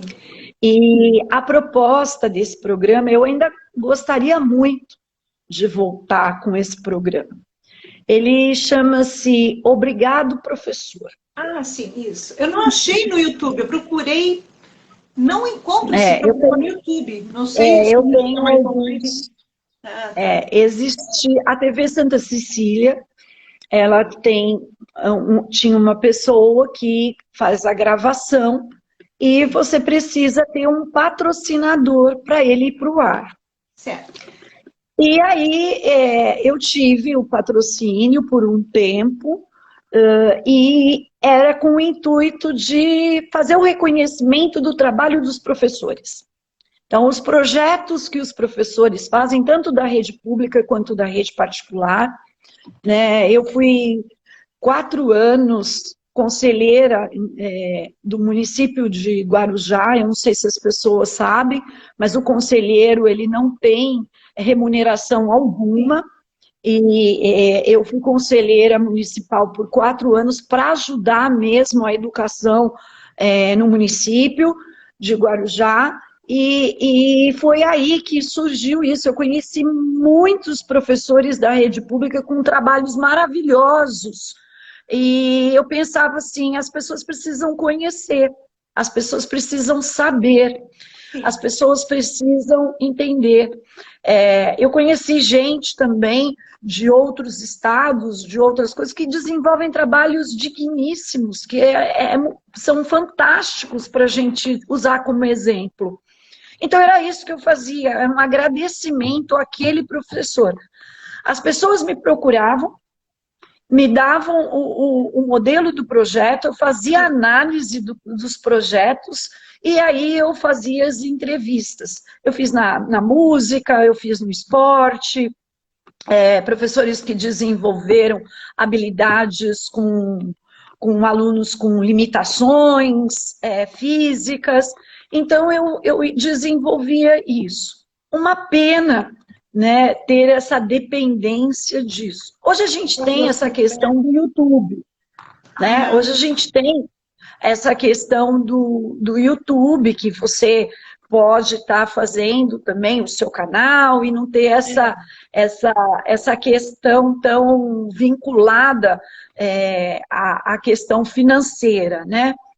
Mas eu tinha uma equipe profissional para fazer as gravações e que me acompanhava. Né? Eles iam comigo, eu fui para congressos internacionais e eu entrevistava gente do Brasil inteiro, eu cheguei a entrevistar, eles me acompanhavam, porque a TV, ela fazia isso, ela permitia esse meu andar e a equipe junto comigo. Então, foi um período muito legal, muito intenso, né? Eu sempre gostei disso. Vamos valorizar o trabalho do outro. Vamos pensar no que o outro faz. Até hoje, eu acho que isso tem uma grande relevância nas coisas assim, que me rodeiam, né? Eu acho muito legal a gente poder conhecer também o trabalho do outro, saber o que o outro faz. Eu lembro, assim, de que quando a gente trabalhava juntas, né? Eu tinha uma visão de você, né? E eu tinha uma visão da professora, profissional, empreendedora, mas, assim, essa riqueza você escondia, Márcia. Você sempre muito discreta. Eu lembro que depois que você estava fora da escola, você veio dar formações para os professores várias vezes, né? E ali a gente começou a ver mais, mas assim, a sua atitude sempre discreta, né? Uma pessoa assim muito na sua. E nossa, quanta maravilha, quantas maravilhas, né? Que você estava realizando no silêncio. Que bacana isso, né? Eu acho assim bacana, porque no sentido de que a pessoa faz por tanto amor, não é para aparecer, não é para ganhar, é por amor, simplesmente. Está fazendo a sua tarefa no mundo para o que veio, né? Isso é muito bacana, né? Sim.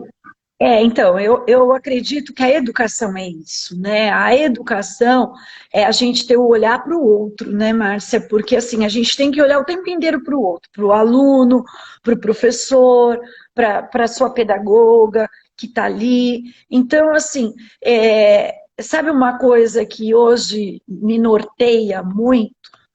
Eu não posso saber tudo isso, ter chegado a esse ponto do casel, de ter tudo isso e ter uma prática diferente, né?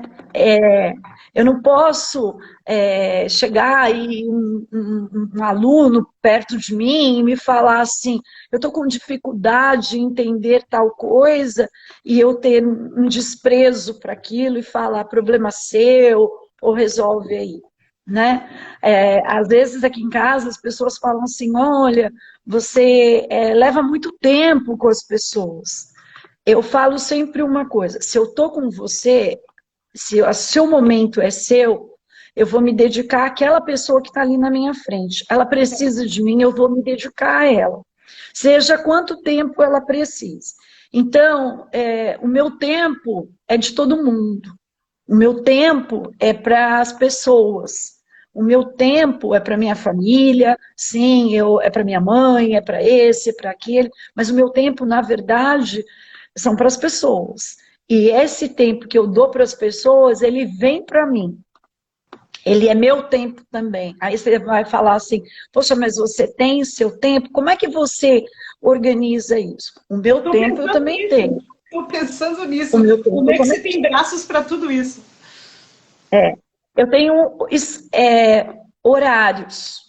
Então, por exemplo, eu faço caminhada, então é o tempo da minha introspecção, eu acordo cedo, eu já organizo o meu planejamento diário, eu estabeleço para minha equipe uma semana de trabalho, onde eu vou estar nos lugares, como vai ser.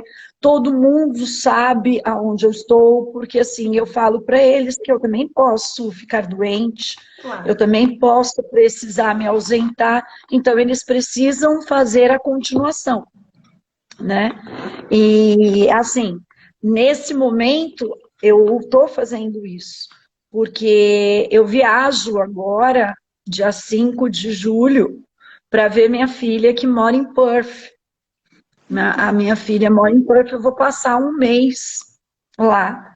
Mas as coisas não param. Né? Claro. Eu continuo escrevendo, eu continuo fazendo as coisas, eu continuo realizando isso. Então, você tem que ter uma organização do seu tempo, de ver as prioridades, de ver a situação da sua casa, como que é o ambiente. Mas eu também vou ao supermercado, eu também faço compras, eu também cozinho, eu também erro, eu também aprendi na pandemia a fazer tricô, que era isso, eu levo em todas as palestras, eu levo em todos os encontros de professores. Vocês não aprenderam a usar a tecnologia? Vocês achavam que a tecnologia estava distante, né? Todo mundo achava assim que a gente não ia conseguir vencer. Aí vocês encararam o desafio de frente. Eu vou mostrar para vocês, eu falo para eles, o que eu aprendi a fazer na pandemia. Eu me desafiei. Sim. E aí eu fui descobrir que no tricô, eu desmanchando e fazendo e desmanchando, que todo mundo aqui em casa ria. Chegava aqui, estava grandão o trabalho. Quando Sim. chegava, só tinha um rolo de lã que eu tinha desmanchado tudo. Eu falava assim, eu estou aprendendo com meus erros. Sim. Então, essa técnica, ela me ensinou muito também que a gente tem que se desafiar, tem que se desafiar. E eu fui cada dia mais, eu levo isso sempre nas palestras, sabe, Márcia? Eu fiz tricô na agulha circular, então eu usava a cada etapa dimensões diferentes para mim mesmo, né? Sim. E essas dimensões, elas davam frustrações, um lado ficava torto, o outro lado acontecia outra coisa. Eu falava, não, peraí, eu não quero, não vou vestir isso assim. É Então é claro. assim, eu explico isso que eu falo assim, você quer isso para o seu aluno? Isso para você basta? Então refaz esse tipo de coisa. Então a comida é assim, você se propõe a fazer um jantar para uma pessoa, quantas vezes você já queimou aquilo, Sim. não ficou do jeito que você queria? E eu já cheguei a chorar, porque no início meu marido faz bolos maravilhosos, o meu ficou horrível, né? O meu fica Eu também. solado, ninguém quer saber do meu bolo. Aí ele sempre falava assim para mim: se você não tentar, você não vai conseguir. Você tem que se desafiar todas as vezes. Então, é muito interessante você avançar. Então, o tricô, nesse momento, não foi ela foi uma terapia de construção dos meus erros. Né? Enquanto o professor estava se desafiando lá, e eu cobrava dele, né? Eu cobrava dele. Vamos lá, sua aula online tem que ser mais dinâmica, tem que ser mais isso. Eu também estava me desafiando, Sim. porque eu falava assim, como é que eu vou fazer uma manga de uma blusa se eu nunca peguei? Ó, vou contar aqui uma coisa, eu não tinha nem agulhas. Eu não sabia pegar nas duas agulhas. Eu via as pessoas fazendo e Sim. eu nunca peguei.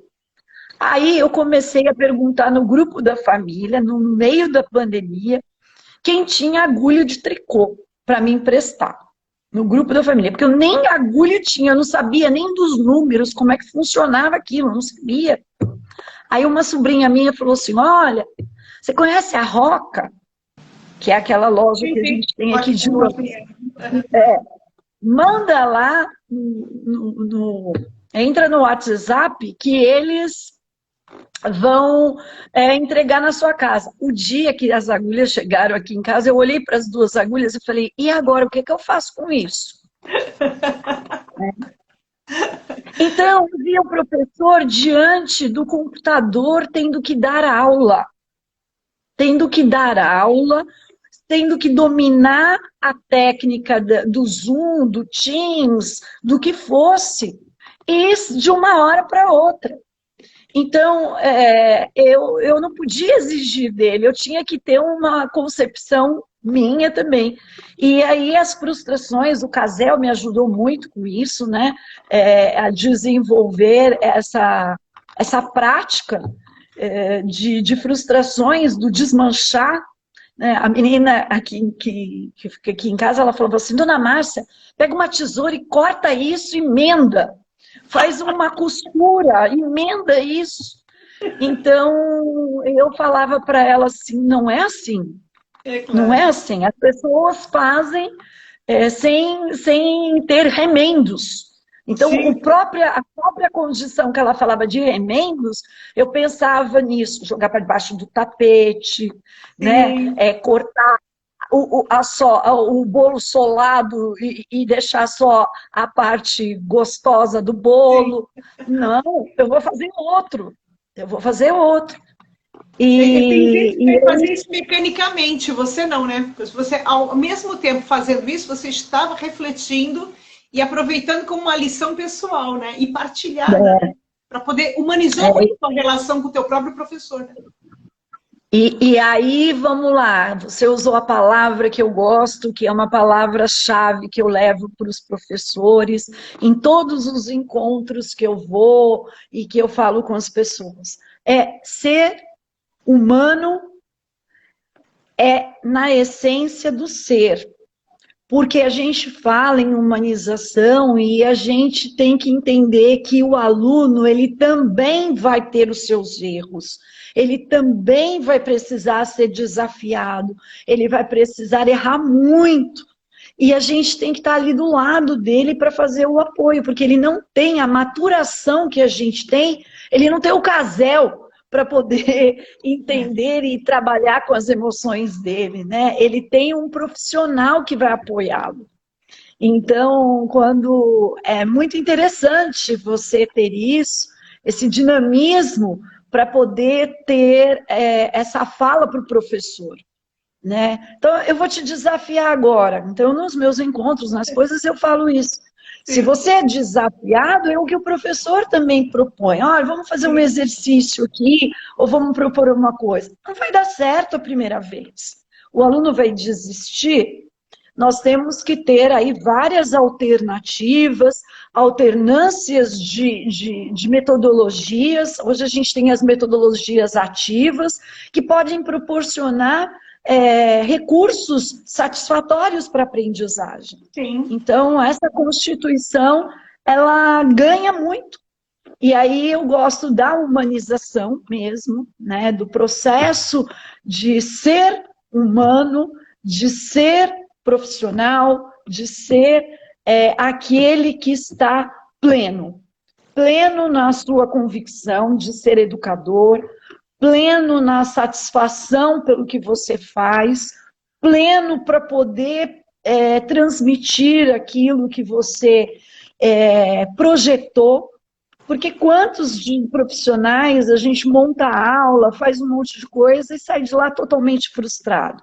Verdade. Né? E aí você fala assim, puxa, quem não está sendo bom aqui sou eu. Não, eu já falei para vocês e repito, o não faz parte do crescimento e do desenvolvimento. Vai para um outro caminho, tenta uma outra alternância que você vai, então, chegar aos resultados. E eu tenho certeza que vocês que estão me ouvindo aí, participando, já tiveram grandes resultados na carreira de vocês. Né? A gente vê alunos formados agradecendo e sendo vitoriosos, fruto de trabalho de cada um de vocês. Né? Então, isso aqui é o nosso papel. Né? A gente salva vidas, né? Nós não só somos médicos, a gente faz esse papel também, e muito mais hoje, porque a gente ampara também no socioemocional. Quando eu terminei minha carreira, eu lembro que uma turma de filosofia me fez uma homenagem, e um aluno, eles gravaram um vídeo, né, com depoimentos, e um deles escreveu assim: de tudo que eu aprendi com você, a única palavra que me resta é amor. E eu fiquei muitas vezes pensando nisso, né? Com amor, quer dizer, eu sempre fui uma pessoa meio dura, meio grosseira, assim, exigente, meio bruta. E depois eu fiquei refletindo, porque eu dizia assim na sala muitas vezes, o médico, se ele errar, ele pode matar você. Se eu ensinar algo errado sobre Platão, ninguém morre. Mas é na relação emocional que a gente estabelece com os alunos, sabe? Nessa relação humanizada, isso ele não esquece nunca mais. Então, se eu errei em algum conteúdo, isso não matou ninguém. Porque o cara pode retomar na vida, reler, reestudar. Falar, a Márcia me ensinou uma coisa errada. Mas a relação humana não. Né? Então, eu concordo plenamente com você. É a parte fundamental mesmo, é o que fica, essa questão emocional entre aluno e professor. Né? Mas demorei muito para entender isso. E foi no meu último dia de aula, minha última experiência, que esse aluno William, que é um professor que é diretor hoje, né, do Otávio, o William me fala isso na última aula. Eu falei, caramba, ele resumiu o que eu nunca tinha percebido, que era isso que era o fundamental do meu trabalho. Não era o conhecimento. Eu não sei, Márcia, para que turma que você trabalhou no liceu, mas eu vim morar num prédio, no Boqueirão, já tem alguns anos que eu moro aqui, e que eu cheguei aqui no prédio e comecei a ver que os ex-alunos do liceu tinham 3 famílias aqui num prédio que eram alunos, que tinham sido alunos. E um deles era o Marcelo Cruz, que eu acho que ele foi seu aluno também.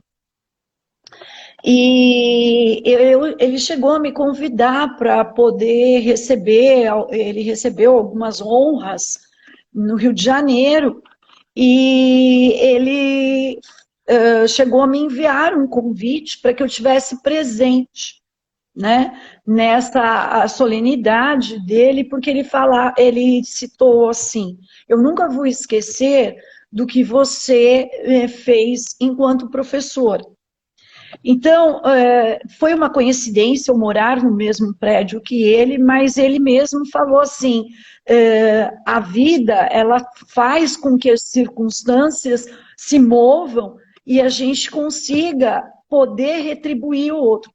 Que bom que ele teve esse reconhecimento. Então, quando eu fiz esse programa, era para dar essa abertura mesmo. Quando eu tinha o programa Obrigado, Professor, era com essa perspectiva, né, de poder as pessoas, os alunos se enxergarem como profissionais e voltarem para os professores. Quem foram a grande base da formação dessas pessoas, né? Quem somos hoje e a quem nós devemos dedicar a quem nós somos. Porque é isso que eu falei: se um médico fez minha cirurgia e me recuperou, fez o renascer, nós também, na educação, também fazemos isso todos os dias. Nós também renascemos os nossos alunos, nós também propiciamos a eles oportunidades de serem pessoas felizes, de se encontrarem profissionalmente.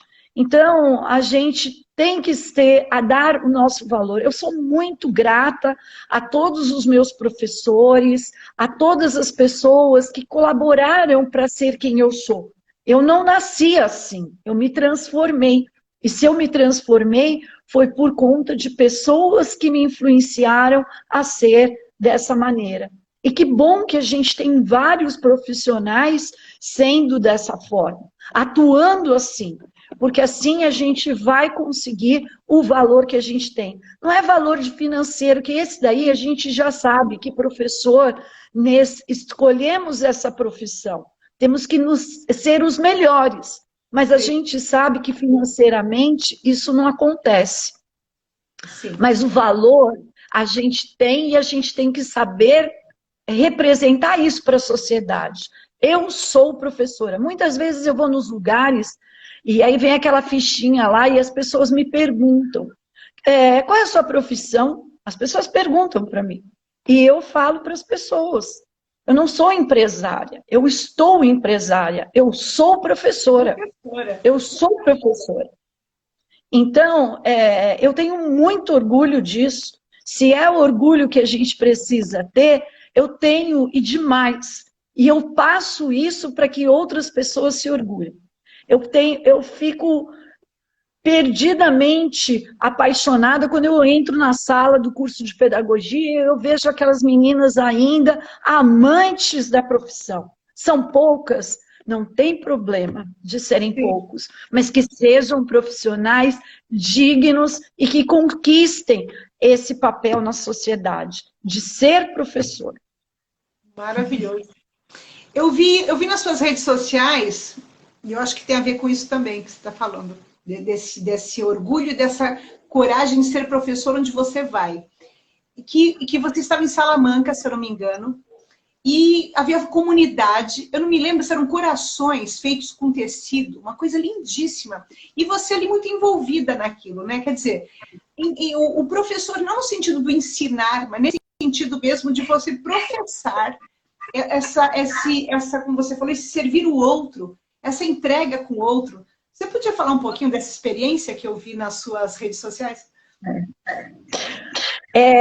Eu sempre tenho algumas curiosidades. As pessoas falam que eu tenho muitas histórias, né? As pessoas ficam perto e falam assim, eu tenho muitas histórias.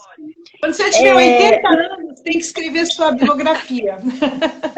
Pois é. Bom, eu fui com um propósito, levei um pouco de tecido e a gente estava lá na escola, né? A gente estava na escola e eu propus que depois da tarde a gente fizesse esses corações para levar para uma praça que era o mesmo significado que estava acontecendo aqui em Santos, que era a Ação do Coração. Bom, eu fui fazendo isso e você e fazia levei as pessoas. Você fazia liceu já, que eu lembro. Eu fui levando as pessoas para dentro do meu apartamento. Quando eu vi, eu fui levando uma galera que começou a fazer, tomava o chá da tarde lá, fazendo corações. Um cortava, outro costurava, outro tinha enchimento. E aí a gente estava morando em um prédio. Tudo em espanhol, Marta? Todo esse chá e esse bate-papo. Os vizinhos começavam a me esperar quando eu vinha da faculdade. Lá em Salamanca, eu estudei na Universidade de Psicologia.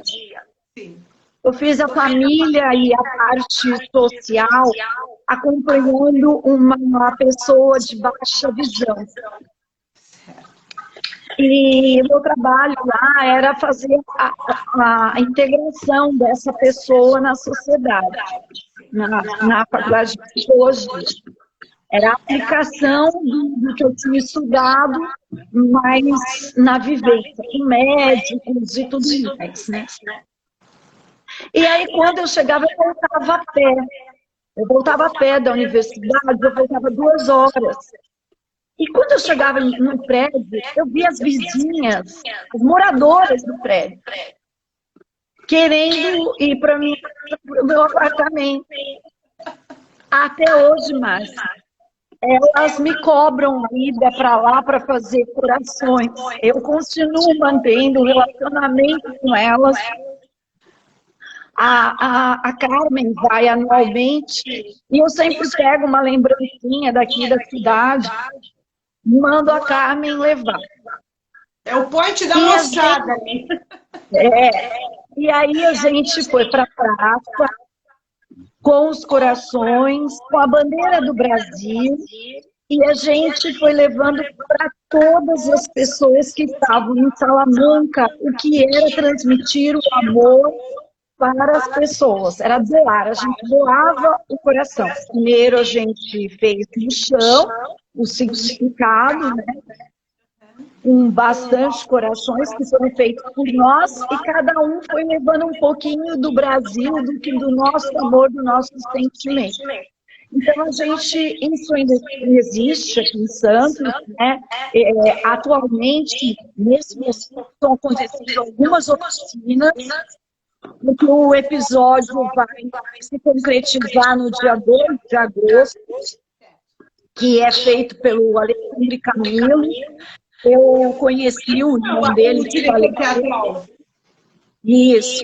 E foi com base nisso que ele criou essa questão do coração. E esse ano eu não estarei aqui, porque no dia 2 de agosto eu ainda estarei na Austrália. Mas eu continuo fazendo corações, isso. Eu continuo fazendo corações. Então, é esse o sentido que se tem, de dar para o outro, de doar para o outro, na questão da confecção mesmo. E eu, sem querer, agrupei, e ali era o momento em que a gente conversava, a gente trocava ideias, o grupo de brasileiros, né? A gente tinha parada, eles ficavam 1 hora e meia comigo, cortando o coração no tecido e enchendo. Os alunos que estavam no alojamento, né, porque esse prédio ele é um alojamento da escola, do Colégio do Líbis. onde a Carme promove a ida lá. Então a gente mora todo mundo junto nesse prédio. Só que ele é um prédio residencial. Sim. E aí as senhoras que moravam no prédio, elas iam por aí dando tecido, dando investimento, aquela coisa linda, traziam as coisas para casa delas e já ficavam esperando. Às vezes eu não tinha nem almoçado e elas já queriam costurar. Que lindo, Márcia. Nossa. E aí eu gratificante. Olha, tinha a dona Jura na televisão que acho que falava cada mergulho é um flash. Realmente a sua vida, cada mergulho é um flash. Nós estamos caminhando Nós estamos caminhando para o final da live, né? Porque as pessoas acabam que também todas as tarefas, né?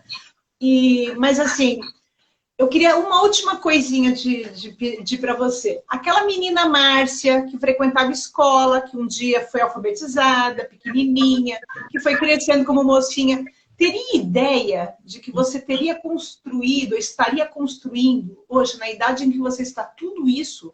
Porque você ainda é jovem, Márcia, né? Pensando assim que nós hoje podemos chegar a 140 anos, 120, né? Pela medicina, né?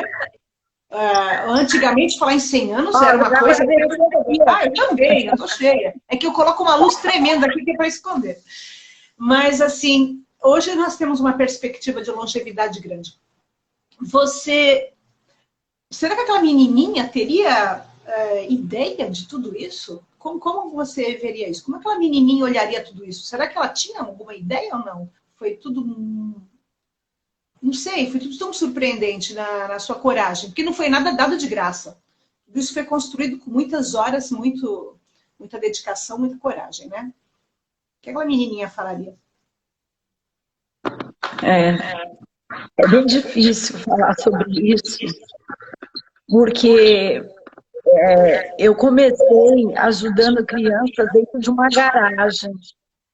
Eu ensinava as crianças que tinham dificuldade em aprender na garagem da casa dos meus pais. E eu não tinha lousa e escrevia na porta. Meu pai comprava giz, pintava a porta de azul e eu apagava com pano. Então, eu escrevia na porta e reunia ali algumas crianças. E eu sei quem são essas crianças, que hoje são homens, são pessoas, e eles também lembram de eu fazer isso. E minha mãe, então, oferecia um lanche para essas crianças. Eram crianças da rua, crianças do bairro, que ele fazia isso. E, então, isso eu tinha 10, 11 anos. Eu já fazia esse sentido. E essa minha emoção é porque eu sei que nesse grande Brasil que a gente vive, tem gente que ainda faz isso. Ainda faz isso. Ainda tem o chão para poder fazer isso para as crianças aprenderem a ler. A gente ainda não saiu ainda desse mundo pequeno. Né? Ainda é uma tarefa alfabetização. Não vencemos a gente tem isso. Mas, assim, existe uma riqueza muito grande de pessoas que passaram na minha vida. Sim. Pessoas que se transformaram. Na minha própria escola, tenho ex-alunos do liceu. Eu tenho, que são pais hoje que têm os filhos na minha escola. Então, isso é gratificante demais para aquela menina que ensinava dentro. E eu falo uma coisa e falo aqui com muito coração. O que eu tenho, a minha casa, as minhas coisas, estava muito bom. Eu nunca usei essa questão de ter escola como uma coisa que fosse voltada para o financeiro. Ela deu certo pelo resultado, mas com uma visão totalmente voltada para o aluno. E por isso, eu saí do financeiro. Eu não tomo conta do financeiro da minha escola. Quem toma conta do financeiro é meu marido, porque essa pessoa que toma conta disso, ela precisa ser voltada para a razão. Eu Sim, não claro. sou essa pessoa. Sim, tem Eu que não tomar sou essa atitudes, né? pessoa Muitas vezes as para pessoas não gerenciar a têm. empresa. Eu tenho um outro olhar. Então, antes as pessoas chegavam com os históricos, tudo isso, e eu apontava essa situação, porque a minha coisa é de acolher, é de poder doar, é de poder fazer sentido na vida do outro. E então, eu não posso ser assim, porque eu tenho um negócio, eu tenho que pagar contas, eu tenho isso. Então, hoje tem um outro setor que faz isso, que visa essa realidade, né? Porque a gente vê muitas instituições que são boas, mas elas têm um olhar financeiro. Eu não sou essa pessoa. Eu não Você é aquela consigo menina ainda acolhendo as crianças na sua garagem, né? Essa é a Márcia, só que a sua garagem hoje ela é muito maior e tem crianças de todas as faixas etárias, né? Então, isso é difícil. Eu também gostaria de deixar aqui que se as pessoas que estão assistindo deixassem aí alguma coisa, ou algum comentário, que também enviassem no meu Instagram, na minha página, para poder estar me procurando, para poder falar comigo, que eu quiser poder ajudar as pessoas. Eu estou à disposição sempre das pessoas, estou sempre à disposição do outro. E eu brinco com as meninas. Olha, gente, quando eu ficar bem velhinha, eu preciso de alguém para me ajudar. Porque eu acho que eu fiz uma trajetória e eu não sei onde eu vou, né? Até onde eu vou. Mas, se Deus quiser, a gente vai encontrar pessoas que vão